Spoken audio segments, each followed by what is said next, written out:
పొలము మామిడి తోటలు. మేము ఓటేయడానికి వచ్చాము మా అమ్మమ్మ వాళ్ళ ఊరు. చూడండి ఫ్రెండ్స్, ఇక్కడ అక్కడ ఉన్నాయి ఫ్రెండ్స్.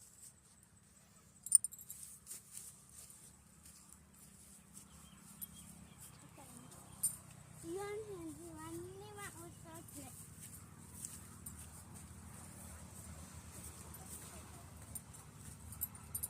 ఇవన్నీ ఫ్రెండ్స్,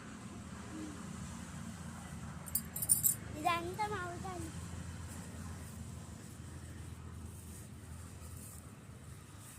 ఇంకోండి